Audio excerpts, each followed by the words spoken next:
Today's guest is a public official who's trying to make it easier for you to say he did a bad job. Lloyd Hara, the King County Assessor, right here today on Public Exposure. Lloyd, welcome to the show. Thank you, Stan. It's a pleasure to be here with you. So we're very fortunate to have you back because we've had you on in several different capacities. But I mean, am I right? Are you trying to make it easier for the public to say, hey, you made a mistake?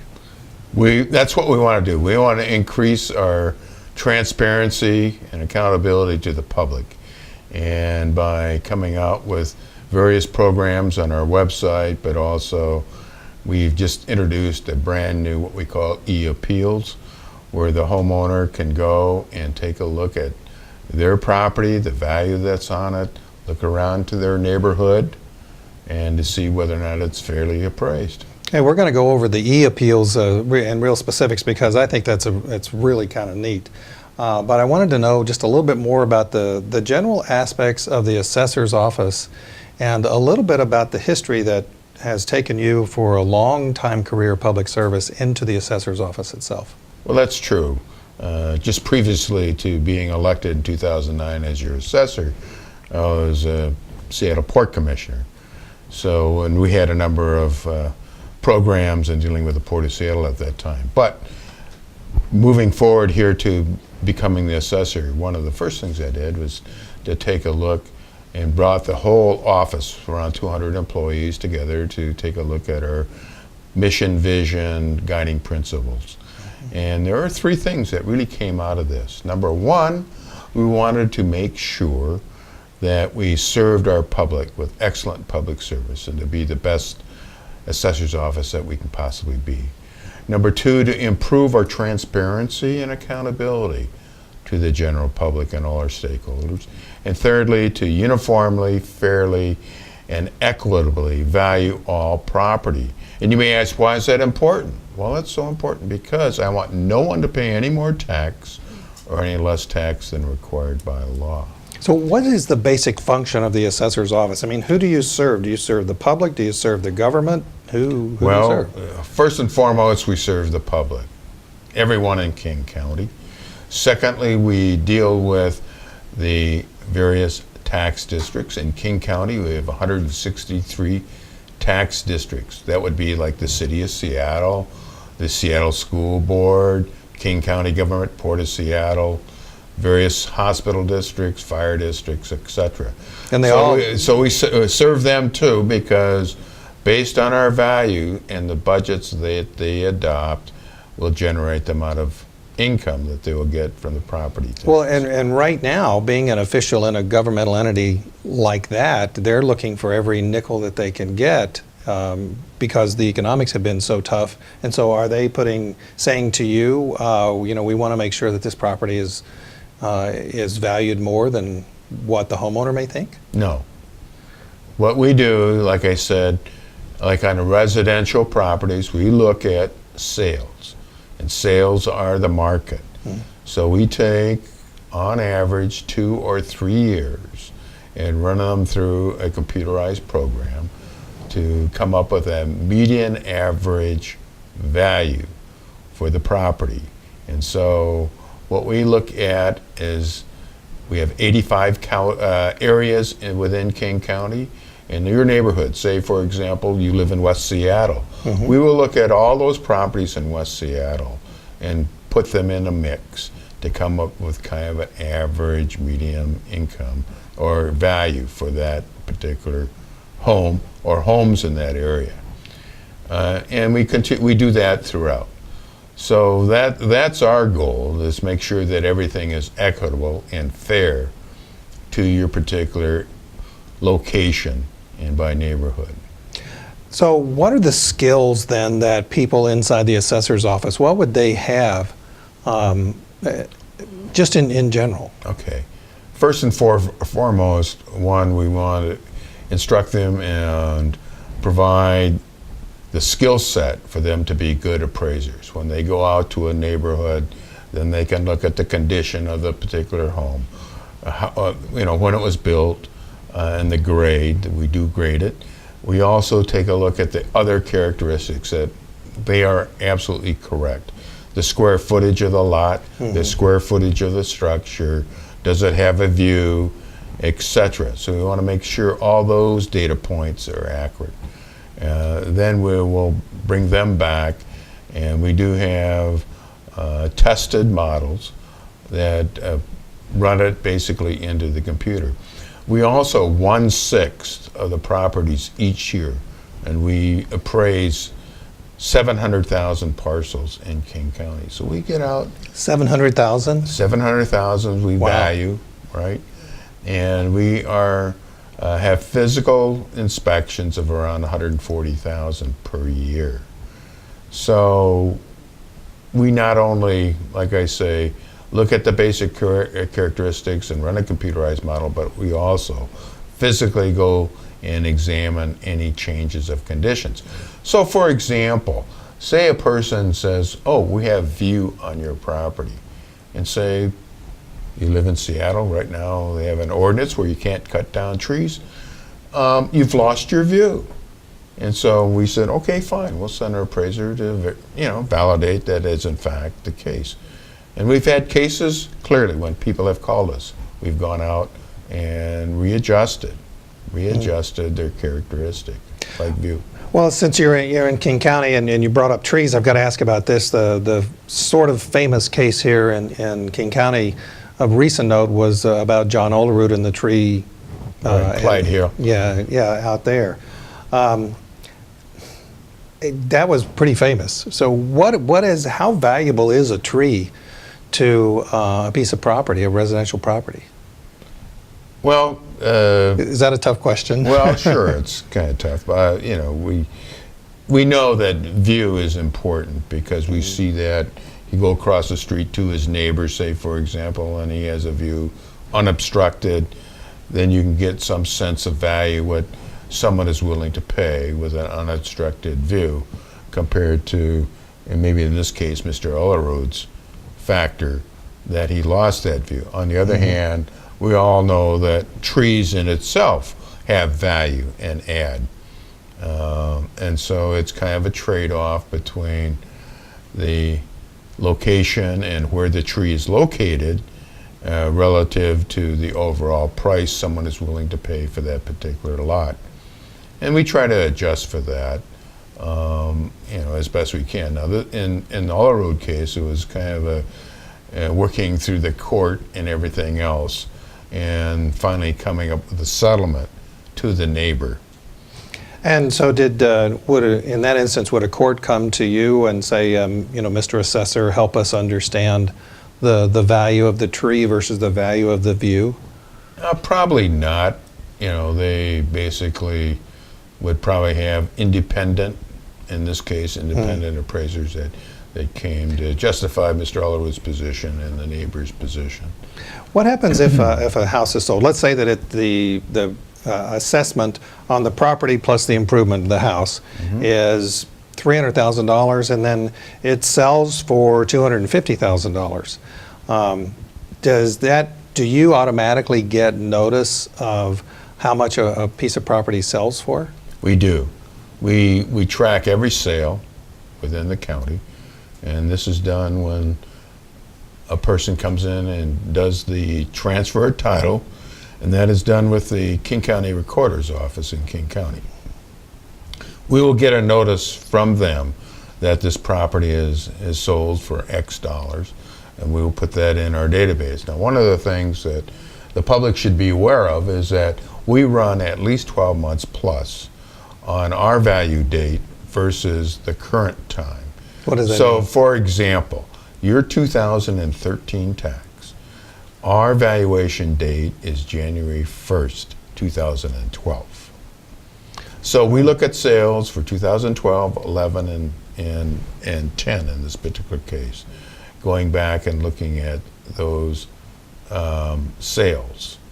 Okay, and currently we're doing the 2013 valuations, which people are beginning to get their valuation notice on a postcard.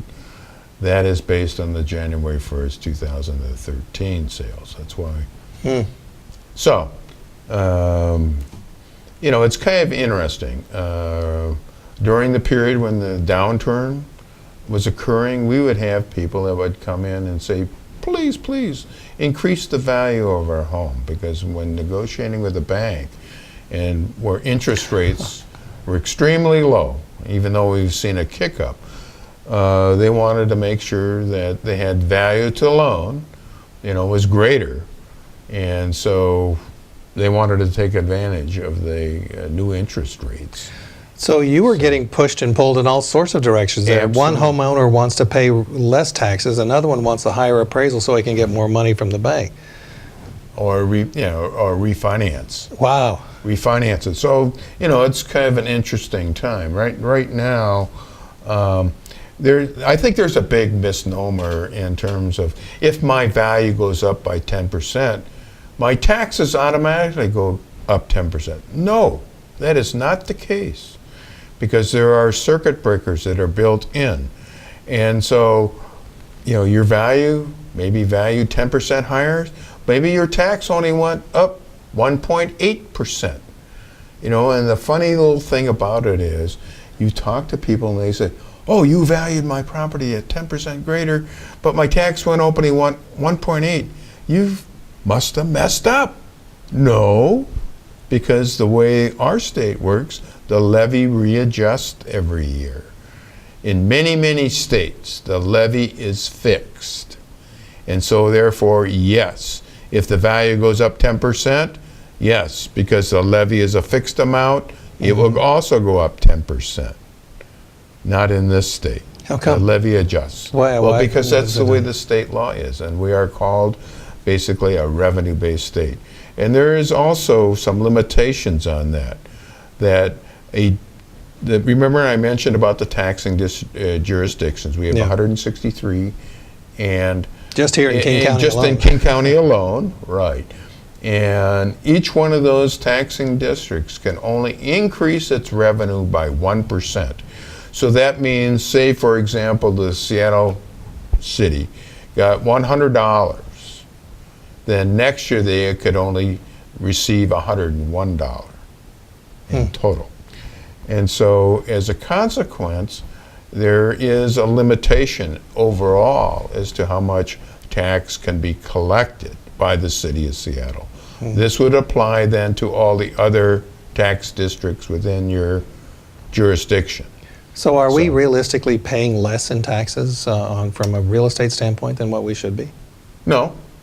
Basically, we're at the point where we make sure that we're following state law, and it's very important that we do that everybody in the county is taxed fairly and equitably based on the values that we set, and then also that the taxes that are paid with the limitation of the 1%.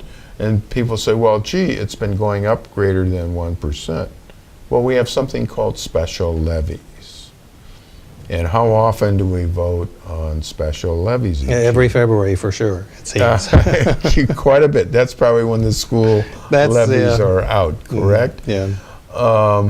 And then this last year, if you live in city of Seattle, for example, you had the King County levy for a new youth justice center. And then we had the seawall levy. We had the library levy. So a lot of this is voter approved. Seattle, it's a little over 20% are voter approved levies. Now you may live out further in King County, and your special levies, voter approved, could be up to 50% or more of your property tax. Really? Oh yeah. Oh, wow. We're going to take a very short break. We're very fortunate to have Lloyd Hara, who is the King County Assessor. He's talking with us today about so many different aspects of what his office goes through in assessing the valuation of a home. And it's really very interesting with the opportunities that you as the public have. So we've got the website up on the screen. We're going to be talking about e-appeals. You talked about them at the beginning of the show, and it's cool, because if I don't even have to go and spend a lot of money parking downtown. I can do it right from my home computer. Is that it? Well, the filing of the e-appeal can be done right at home. To hold the actual hearing, right now the Board of Equalization is still downtown, and we're trying to make it easier That's probably step 2 or step 3 in the development of more electronic use. But let me go initially back to the appeals. Before, we used to get tons of paper that the resident or a business had to file. Businesses, we might get a stack, that high in their appeal. Even for a homeowner, we'd probably see around an inch of paper that they'd have to mail in to make their appeal. This way, you can automatically go online, take a look at your property, do a comparison between your property and other properties, and determine, say, oh, well, gee, my neighbors are appraised approximately what I am, so should I continue? If you think that, oh yeah, I think I should get a little less value, then maybe I'll move to the next step. Next step is we have a tax calculator. And so it says, well, gee, I think my property is worth $25,000 less. So if the board approved the full $25,000, there's no guarantee on that either. Could be substantially less, or they could leave it. Then you say, okay, then maybe my tax savings would be, say, a couple $100. Just use that as an example. Then the next question is, well, where does my property tax go? In King County, 50% or more goes to support of the basic education for K through 12. Around 17.5% supports my city. Another 16.5% supports King County government. 2% goes to support the Port of Seattle. And the other remaining balances support other various programs. And you may say, well, gee, maybe there's one portion I don't like. Well, you can't pick and choose that portion you want to appeal. Because you can't appeal your taxes. You only can appeal your value. I see. Well, and we talked before about some things that go into a homeowner's value, like view and trees and neighborhood and all of that kind of things. But you know that there's a show on television called Hoarders, and where you see messy houses that are beyond belief. Does the messiness of a house on the outside, or even on your neighbors, does that have an impact on your valuation? It may, and the only reason I can say it may, it determines what price or value that house, say the hoarder's house, would sell for, or houses that are close by in close proximity, you can kind of see what the value is.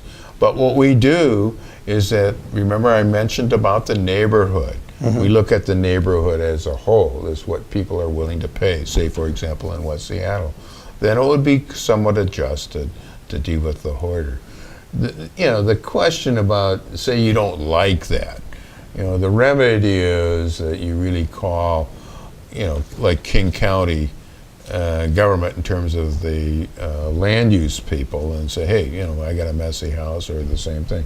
I do have a telephone number that was given for King County illegal dumping. You could call 206-7483. And we'll be sure to get that up on the screen for you, we'll do that. And then also in the city of Seattle, it's 684-7587. So, that is the agency contact, basically, to resolve this kind of touchy issue. Now, do business owners, business property owners go through the same thing? Is it the same type of evaluation? We do. There's 3 methods to value. One is by market sales. The second is by cost. Third is by income. For commercial properties, we go by income as the primary source. And it's the capitalization rate. Capitalization rates have been improving.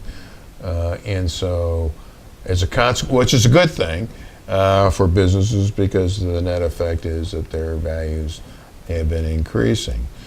So we do look at income for business properties. So is that like with strip malls? Because I've seen when the economic downturn took place, strip malls were already not doing particularly well. Correct. And as Amazon and other online retailers get more penetration into our consumer spending, it seems that strip malls may even have less of a value. Is that accurate, or are they coming back, or are houses coming back? Well, I think in general the whole economy in greater Seattle, King County, values are in fact coming back. We probably hit the bottom probably in 2012, and we're clearly seeing the impact as employment is improved substantially. There's a close correlation between value of property and jobs. And so, the whole cycle, the whole economic cycle is moved up. And quite frankly, I would say in general, most properties are increasing. There are certain pockets or segments in the county that are still having a little more difficult time in its recovery. But, we're just starting to begin to get the 2013 valuation notices out. We're starting to see some fairly substantial increases in certain select areas. And there are some that are still suffering. I would say that southeast King County is coming back slower than, say, Seattle, say Bellevue, say properties on the waterfront, say you have a home on Lake Washington. Those are really coming back because it's a limited inventory versus the number of people that have the demand or have the cash to pay up, and they are. We're seeing some significant bidding wars going on. How about the governmental entities? Again, we've talked about the 163 taxing districts that you have to deal with there. When they do planning, or when they are reacting to the potential of Boeing moving more and more of its work to the southern part of the United States, do those governmental entities call you in and say, can you help us understand what's happening here? Well, I mean, how much do you help them, I guess, is what I'm asking. Well, we have a very close relationship with all the taxing districts. In essence, when I first took office, I visited all 39 cities and spoke to their consuls and their mayor, if they have a separate elected. That's a chief administrative officer, to explain what is happening in the county. And I continually make myself available. And I do, in fact, go and make presentations primarily to a number of their financial people to say this is kind of what's happening. And there is close coordination between our office and their office as they prepare their budgets. As I mentioned before, it is a revenue-based state in the state of Washington. So they try to get a handle as to what is happening to the valuations, recognizing they have certain circuit breakers and the things that have occurred. We have now tried to work with them. You might have heard there were some tax limitations by certain special districts because they met their maximum threshold as to how much they could collect. And we have seen a little bit more of that during this last year. The good thing is that new construction, we see a lot of cranes in this area, which is good. And so that will relieve some of the pressure upon the taxing jurisdictions reaching their cap and staying at that. So, what are some of the most unusual arguments for either reducing or increasing a valuation that you've seen over the years? Unusual? Well, I guess my whole thing is that I want to make sure that we properly and as closely meet the state law, which says we should be at 100% value on the valuation date. And we have an organization called the International Association of Assessing Officers, and they basically say if you're within the range of 90% to 110% on values, that you're doing a very good job. And so you want to stay within that. In King County, we're running around 92.5% of the value. And I think for a lot of people, especially when we were going in a declining market, people felt that being quite fair. When I first took office in 2009, we had over 15,000 appeals. Whoa. And we're now down this last year, 2012, to less than 5,000. So hopefully, our expectation is we're doing the right thing, and property owners are saying, yeah. What does your office have to do when a property owner appeals? What does your office have to do? Well, our office will respond back to the appeal, provide data and information to the appellant, and they in turn also have to provide additional information as to why their appeal is. Under the new online system, this will make it a little bit easier. So in terms of communication, instead of doing a phone call or writing a letter, now we can just quickly email the information to them. So this should save us money, and also to provide the appellant with better information in a timely manner. Does the fact that we're a revenue-based system, is that a disadvantage to you or to the public? I don't think so. I mean, looking at property taxes, look back a couple of years ago, we were 29th out of the 50 states in property taxes. And they said, well, gee, that's still too high. Well, I said, we don't even have an income tax in this state. So, by comparison, especially those that have moved here from New York or New Jersey or Massachusetts, they love it. They say, hey, our taxes are relatively low by comparison where they have lived before. Yeah. So, it's kind of relative. Old timers, that are, second, third, fourth generation Washingtonians, they will always say my taxes are too high in many cases. Yeah. We only have about 30 seconds left, but I wanted to ask this. I wanted to get to personal property. Do you do evaluations on personal property too? Yes, we do. Every April 30th, every business is required to file a certificate or affidavit as to the personal property to run their business. And so I, as a person, I don't have to tell you the value of my encyclopedias that for my kids. No, you don't have to do that, or your art in your home. Okay. But a business, if they have, major art or things, yeah, they have to report that if that's owned by the business. And so then not only do you have to know about real property valuations, but you have to be able to assess personal property too. We do that. It's always interesting to work with companies like Boeing that have one-of jigs and things of that nature to property value. Well, Lloyd, thank you very much for being with us. Really appreciate it. Well, thank you, Stan. It's a pleasure. It's been Lloyd Hara from the King County Assessor's Office. He is the King County Assessor. Go to the website. It's up on the screen. You're going to learn an awful lot more. And remember, if you have an appeal, now you can file it online. We'll see you next week right here on Public Exposure. Take care.